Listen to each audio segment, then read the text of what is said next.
Click that record button. We're Hey, back. we warned you. You notice I minimized the fucking thing first. That way I'm not distracted by myself.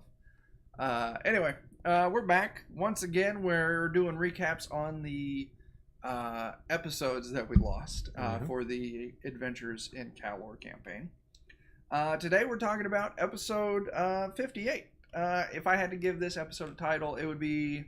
it would probably just be Jarl Red Hand. We don't negotiate with terrorists. We don't negotiate with terrorists would be a good one as well. In this episode, the party left off last time, crashing in the inn after stealing a bunch of shit from New Freeburg. Totally at will. Yeah. Under command.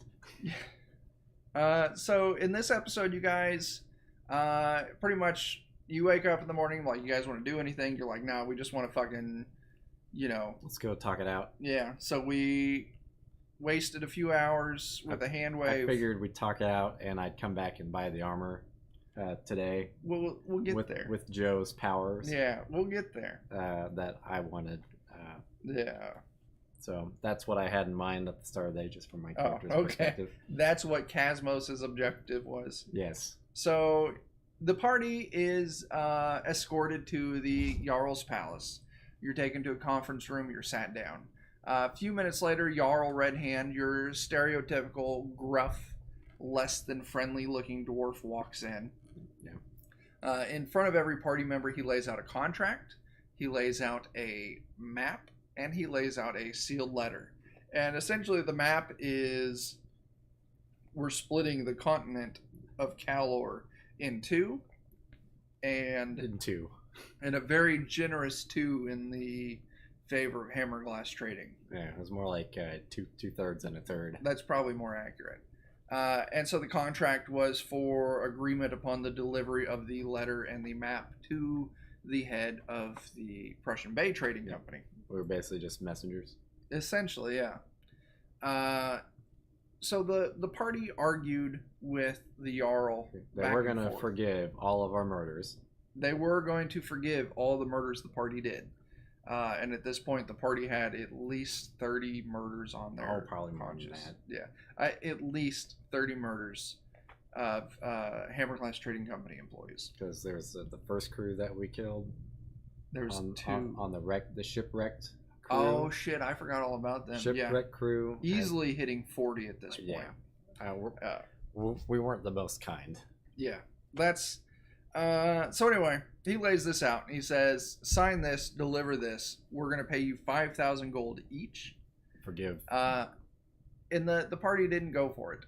Believe it or Leo, yeah, believe it or not, Leo had his main scruple is he didn't want to be on paper. He didn't want to be on paper. He didn't want contractual linkage between Cantor Inc. and Hammerglass Trading Company. Also, their failure to complete terms were quite ridiculous. Yeah, if you failed to complete your terms, you were incarcerated until you die, and then you were forever revived or brought back as a zombie, and then your zombie was put to slave labor. Basically forever. Yeah, essentially, it's probably some until your shit. Probably until your body deteriorates to nothingness. Yeah, that's probably it. So yeah, some real Sea Org type shit. Anyway. So we weren't too enthralled with that one. But Leo and Jarl Red Hand came to an agreement. Handshake, and then the job will be accepted. Gentleman's handshake. We deliver the note. Take our gold. That's forgiven. Asverth volunteered to deliver this handshake. And if you have been paying attention to Asverth and how he does things, we all knew it was going to be bad as soon as he said he'll be the one to give the handshake. And it was. Because rather than providing a handshake, he popped off Spirit Guardians and just turned into a full assault against the Jarl. And of course, when this happened, the false wall in the back of the conference room... Turned into a full assault on us. Yeah. The false wall dropped. Guards ran out, and it turned into pretty much just a slugfest for the rest of the episode. Eventually, as the Jarl's guards started dropping, the Jarl teleported away. He said deuces. Yep. Then the remaining guards started fleeing. And we thought we should do the same. Yeah, the episode ended with the party deciding that they needed to get to the ship as fast as fucking possible and get the fuck out of there. In case they were there before us. Yeah. Which would make it very hard to leave, especially since if we had to hoof it all the way between the two places, it would take days, weeks. Yeah, if you had to travel without your ship, you would be traveling maybe a solid month. Yeah. Did not want that. Yeah, that's between New Freeburg and Fort Kesson across the continent rather than by sea. But that wrapped up episode 58. So thanks for catching up with us.